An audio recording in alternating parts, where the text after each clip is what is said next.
Alright, so for today's video, we are going to be revisiting an old Arc Titan build that I've done on this channel already, because in one of my most recent videos, Mr. Scrotum Boy asked if I can make an up-to-date video on it. Now, while there are most certainly some amazing Arc mods that came out with this season, such as Well of Ions, as well as Overload Wellmaker, I am not going to be using these elemental well mods, but I'm going to be taking a different approach and using warmind cell mods instead. Now, before we get into today's video, if you don't want to see the weapons or stats or mods and you want to see something specific, then go ahead and just look at the timestamps and skip to whatever part of the video you want to see. Alright, anyway, with that out of the way, let's carry on. So first things first, I want to go over the skill tree. Normally, I would go top tree while using the Insurmountable Skullfort, but for this video, specifically, I am using middle tree. Now, first things first, about the skill tree, Inertia Override, picking up ammo during a slide, reloads your equipped weapon, increases weapon damage, and Impact Conversion, hitting targets with Ballistic Slam grants super energy, and activates Inertia Override. So basically, whenever we slam, we're going to be getting increased weapon damage, so our riskrunner is going to hit like a truck, and not only that, we're going to be getting tons of super energy every single time we slam a group of enemies. Now, due to the Insurmountable Skullfort, we never run out of Arc melee abilities so long as we get kills with them. So it has a survivability aspect to it, and it gets us our melee energy back so we can get constant super energy with our melee ability kills. Not to mention we have hands-on as well, which gain bonus super energy on melee kills. So we have hands-on as well as impact conversion. Now that we got our skill tree as well as our exotic out of the way, we're going to move on to our mods. So first thing I want to know, I'm going to be using 3 warmind cell mods and 2 charged of light mods. First mod that I want to go over is Reactive Pulse. While charged of light, when you take damage while surrounded by combatants, you emit a burst of damaging arc energy, consuming 1 stack of charged with light. We're going to be slamming down into groups of enemies very consistently, and Reactive Pulse is going to be cleaning up whatever enemies don't die from our ballistic slam. Note that it is very easy to die when using your ballistic slam into a group of enemies in higher tier content, but if you time it right, more often than not, you will not die due to the Skullfort's intrinsic perk, which gives you health regeneration. Next mod that I want to go over is the mod that's actually going to be getting us Charge of Light, which is Become Charge of Light by picking up Orbs of Power. Now with this, make sure that you have a bunch of weapons that are masterwork, just because these are what's going to be generating Orbs of Power for you. If you want a more consistent approach, then I would recommend going Swift Charge, just because you're going to be getting tons of kills with your riskrunner, but either one works. Next up are warmind cell mods. The first one that I want to go over is Warmind's Decree. Void Splash Damage Final Blows have a chance to create warmind cell mods. Now with this being said, our only weapon that's going to be generating warmind cells for us is our Crown Splitter. If you don't like that and you want a more consistent approach to warmind cells, then I would recommend switching the riskrunner or your primary for an Ikelos weapon. The Ikelos SMG is a great substitute, or you can swap your primary for some other Ikelos weapon if you don't want to get rid of your riskrunner either. Both options work. Next up, we have Modular Lightning, which is going to be another source of arc damage that we have. Collecting a warmind cell creates a burst of chaining arc energy around you. This is a very good mod, and its chain lightning is just as good as the riskrunner, if not better, but it is less consistent, so keep that in mind. And finally, the last warmind cell mod that we have is Sheltering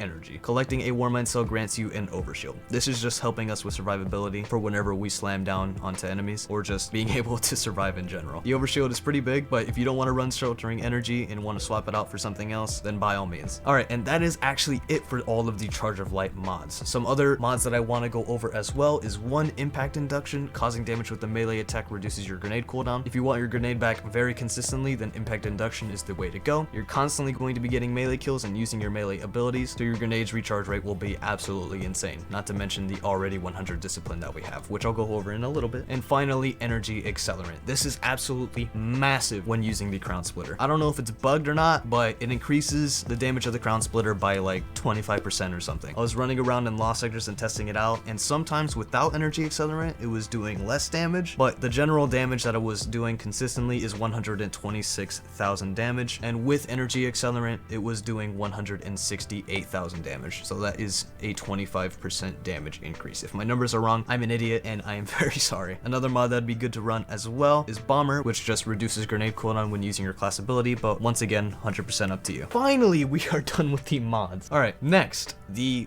weapons. So, first off, which is pretty obvious at this point, the Riskrunner. What the Riskrunner does, its intrinsic perk, Arc Conductor. When taking arc damage, this weapon becomes more powerful and resists incoming arc damage. Kills extend the time in this overcharged state. So with the Riskrunner, you can either take damage from arc damage from enemies, or you can throw a grenade at your feet. Note that it can be any arc grenade so long as it does damage to you, but I find that pulse grenade does the least amount. Riskrunner's add clear is absolutely absolutely insane. Not to mention we have Reactive Pulse as well as Modular Lightning, so we will be dealing an excessive amount of arc damage to everyone around us. Next up, we have our Crown Splitter. This is primarily just for dealing boss DPS and for killing champions. Whenever you kill a champion, it will automatically generate a warmind soul for us, but any other normal enemy on the field, the chances of dropping a warmind soul are much slimmer, so keep that in mind. If you want to max out the overall damage output of your Crown Splitter, then once again run Energy Accelerant. And finally, our last weapon, our Ignition Code. We hardly ever use this bad boy just because of how much fun I was having with the riskrunner as well as Crown Splitter, not to mention our constant usage of our ballistic slam, but that's besides the point. If you want to run an Ikelos weapon for your primary slot instead of replacing your riskrunner, that is a great choice. But if you do want to run a secondary that has consistent damage, then running a grenade launcher wouldn't be bad at all. Alright, and finally, our stats. All I really want to say is 100 discipline is very nice, not required at all though. You can run 100 resilience, 100 intellect, 100 recovery, but I would not run 100 strength just because your Skullfort's going to be taking care of your arc melee energy so long as you're getting kills. Actually, for that matter, I wouldn't even run 100 intellect either. If you wanted even more super cooldown, then I'd recommend running Font of Wisdom and running the 2 arc mods that I went over at the start of the video, Well of Ions as well as Overload Wellmaker, but that's besides the point. Anyway, with that being said, that is going to be the end of the video. Mr. Scrotal Boy, I hope this video was alright. I know it didn't have some of the new seasonal well mods that just came out, but personally I've been having a ton of fun with this stuff. So if you want to run a fun build that does great in higher tier content, then I would highly recommend trying this out. Note though that if you do go into a 1340 activity and slam into a group of enemies carelessly, you will die.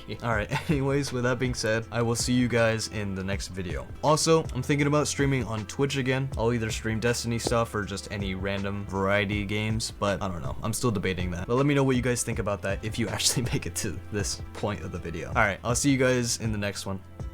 Peace.